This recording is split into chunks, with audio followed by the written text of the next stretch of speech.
Olá, eu sou a Jussane, estudante do curso de Psicologia aqui da UDF, e hoje eu e o meu grupo iremos tratar da teoria dos 5 traços e fatores, mundialmente conhecida como Big Five. Esse modelo foi desenvolvido em 1932 por McGonigal para tentar descrever de forma simples os traços de personalidade. Mas o número 5 ele foi firmado através de muitos estudos de Robert McCree e Paul Costa. Mas para que nós possamos entender de fato do que se trata o Big Five, primeiro se faz necessário nós entendermos o que é a personalidade. Nós sabemos que todos nós somos diferentes uns dos outros. Temos pensamentos, atitudes, ações, todos se diferem entre si. E essas características únicas são a nossa personalidade. O modelo Big Five ele é utilizado em diversas áreas. Ele é utilizado por psicólogos em clínicas para se obter um psicodiagnóstico de pacientes, é utilizado em escolas, universidades para avaliar alunos e é utilizado também em empresas nas entrevistas de candidatos para determinada área, seja ela pública ou privada. Logo mais, os demais alunos irão demonstrar especificadamente cada um dos 5 fatores de personalidade. Extroversão. Substantivo feminino, qualidade da pessoa que expressa facilmente seus sentimentos e é receptiva ao comportamento dos outros. Comportamento da pessoa que não direciona sua energia psíquica para o interior, sendo mais aberta, sociável e confiante, adequando-se ao seu grupo e espaço. Na extroversão, a energia da pessoa flui de maneira natural para o mundo externo de objetos, fatos e pessoas, em que se observa. Atenção para a ação, impulsividade. Ação antes de pensar. Comunicabilidade, sociabilidade, facilidade de expressão oral. Extroversão significa o fluir da libido de dentro para fora. Quem disse isso foi Jung. O indivíduo extrovertido vai confiante de encontro ao objeto. Esse aspecto favorece sua adaptação às condições externas, normalmente de forma mais fácil do que para o indivíduo introvertido. Pessoas extrovertidas são falantes, possuem facilidade de se relacionar com os indivíduos diferentes e agem antes de pensar. Pelas outras pessoas, são descritas como engraçadas, assertivas, é a alma da festa. No entanto, a extroversão vai além dessas definições. De acordo com a teoria da personalidade de Carl Jung, a extroversão caracteriza-se pela necessidade de estar em contato com o mundo exterior. A pessoa extrovertida dirige a sua energia para fora de si mesma, ou seja, para as pessoas e para o ambiente. É também através da interação social que ela recarrega as baterias. Logo, a pessoa extrovertida está frequentemente inserida em contextos sociais de grande agitação, como festas, eventos e carreiras que visam o público, e não sentem dificuldade de transitar entre eles. Por outro lado, quando não tem acesso às suas fontes de energias típicas, fica cansada, indisposta e desanimada. A extroversão também está associada à proatividade, impulsividade, expressividade, necessidade de compartilhar sentimentos, ideias e sensação de acolhimento em meio às pessoas. Esse jeito de ser costuma ser bastante valorizado no meio corporativo e em diferentes círculos sociais pela facilidade de interação. A pessoa extrovertida não costuma esconder o que sente, portanto, não apresenta surpresas para quem interage com ela. Além disso, a sua disposição para tentar coisas novas e aceitar convites é apreciada pelos demais. Todavia, isso não quer dizer que ser extrovertido é melhor. Tudo depende da forma como a pessoa administra essa característica. Afinal, pessoas extrovertidas também podem ser vistas como inconvenientes e espalhafatosas, especialmente em contextos sociais que exigem um comportamento mais reservado. Olá, ótima noite a todos. Eu me chamo Lucas e eu vou prosseguir a nossa representação a respeito dos 5 traços ou 5 grandes fatores da personalidade. Eu falarei a respeito do neuroticismo. Segundo Costa e McCree, o neuroticismo junto à extroversão são os 2 fatores da personalidade mais amplos. O que é o neuroticismo? Bom, como foi propriamente dito, ele faz parte dos 5 traços da personalidade de um ser humano. Ele nada mais é do que a tendência que a pessoa possui de se concentrar em sentimentos ou emoções negativas. Dessa forma, Indivíduos que fazem parte dessa categoria, né, que por caso o seu score seja alto em neuroticismo, eles tendem a ser mais propensos a mudanças de humor e reatividade emocional. Mas o que significa isso? Aí entramos nas 6 facetas do neuroticismo. Essa tal instabilidade emocional pode fazer com que o indivíduo, desde o seu nascimento, esteja propenso a ser ansioso. Ele pode ser um tanto hostil ou temperamental, pode ser também autoindulgente, que é o sentimento ali de aceitar os seus defeitos e de se conformar com os mesmos. Ele pode possuir um certo desconforto em torno de outras pessoas, como por exemplo a vergonha de ficar em público, que é aí um sentimento claro de autoconsciência. O indivíduo tende a ser mais emocional, ou seja, há situações onde para outras pessoas não tem um peso tão grande, para este indivíduo não, é muito intenso certa situação, levando para o lado negativo. Sendo assim, este indivíduo ele também está propenso a ser vulnerável a transtornos relacionados ao estresse. A respeito das pontuações que determinam se o score é alto ou não, pessoas que pontuam alto em neuroticismo, elas tendem a experimentar emoções negativas, como dito anteriormente, muito mais intensamente, e elas também têm dificuldade em controlar essas emoções quando elas surgem. Eles são mais vulneráveis à angústia psicológica em relação a outros indivíduos que pontuam mais baixo, certo? Nessa faceta. Eles tendem a prestar uma quantidade significativa de atenção ao seu próprio comportamento em situações interpessoais. Ou seja, de repente o indivíduo está ali em uma rodinha com amigos, conversando, né, ali, tudo mais. Aí ele de repente fala uma coisa que ao ver dele é uma bobagem. Então ele vai ficar martelando aquilo na cabeça muito intensamente, sempre levando para o lado negativo.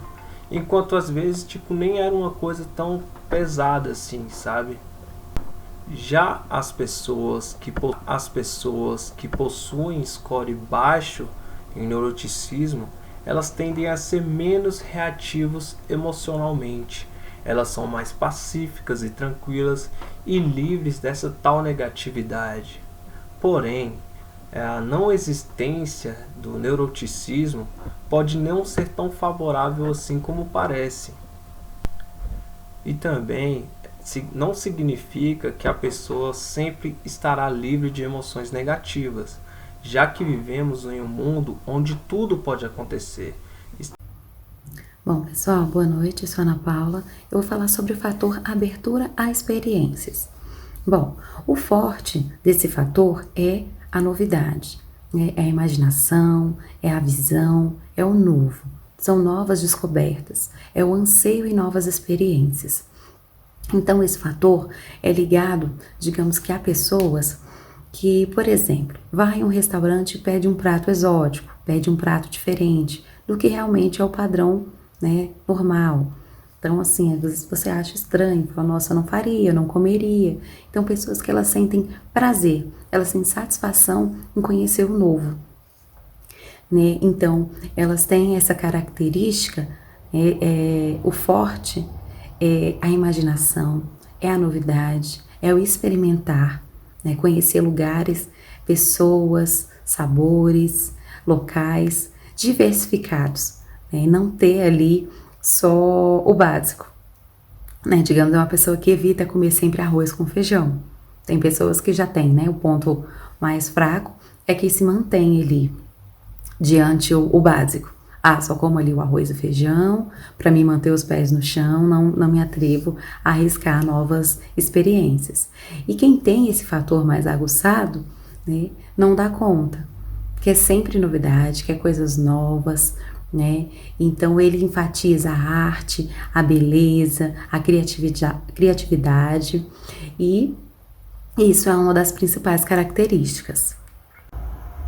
E cada um dos 5 fatores possui 6 facetas. Vou falar um pouco das características da abertura a novas experiências, que é a fantasia, né? Então tem forte imaginação. Tem também a estética, que valoriza a arte, valoriza a beleza. Temos também os sentimentos, que eles são mais receptivos às emoções, né? Então a pessoa sente mais intensidade em qualquer tipo de emoção. Eles são mais intensos, os sentimentos. Tem também as ações, que eles estão mais abertos a explorar e a conhecer lugares e coisas novas, né? Lugares, sabores, enfim. Temos também as ideias, que incide a intelectual, a parte mais intelectual, que incide em quebra-cabeças, né, pensamentos filosóficos, e também os valores, que incide em valores, religião, né, a capacidade de descobrir os seus próprios valores. Bom, então isso é um pouco do que é abertura a experiências, seguido, né, na teoria dos 5 traços. Obrigada.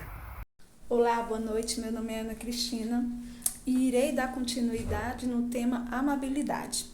A amabilidade está relacionada à medida de quanto nós estamos dispostos a ceder para outra pessoa. As pessoas com essa característica são de fácil aceitação pela população, até porque quem não gosta de estar perto de uma pessoa gentil, confiante, generosa, flexível, bondosa, modesta, sincera, simples, altruísta e empática, né? Pois então, essas são uma das características da pessoa que está com o score na direção da amabilidade. Em direção oposta é aquela pessoa que, digamos, tem uma autoestima bem baixa, pois é uma pessoa insensível, desconfiada, mesquinha, crítica, irritável, chega até a ser uma pessoa rabugenta. E hoje, devido ao nível de estresse da sociedade estar em alta devido ao trabalho, problemas pessoais, ao desemprego, à pandemia e à escassez, as pessoas evitam estar perto de pessoas com esse nível de personalidade, justamente por já não estar em uma situação favorável. Então, uma dica de como você ser menos rabugenta e não se sentir deprimida e manter as pessoas afastadas de você é: leia algo que gosta, tire uns minutinhos para meditar, faça atividade física, procure relaxar na hora de dormir, ouça uma música agradável, faça uma alimentação equilibrada, desacelere um pouco e, acima de tudo, tenha sempre um coração grato. E não esqueça de fazer terapia, pois é de grande importância mantermos o nosso equilíbrio para que tudo ocorra bem. Porque a vida ela é para ser vivida, não suportada. Agora eu vou falar sobre a conscienciosidade. Então, de acordo com Grohl, a consciência ela descreve a capacidade de uma pessoa de regular o seu controle de impulso a fim de se envolver em comportamentos direcionados a um objetivo. Então, a conscienciosidade ela é uma dimensão da realização. Então, ela é regida pela consciência. E a conscienciosidade ela é um traço da personalidade de ser cuidadoso, uma pessoa diligente.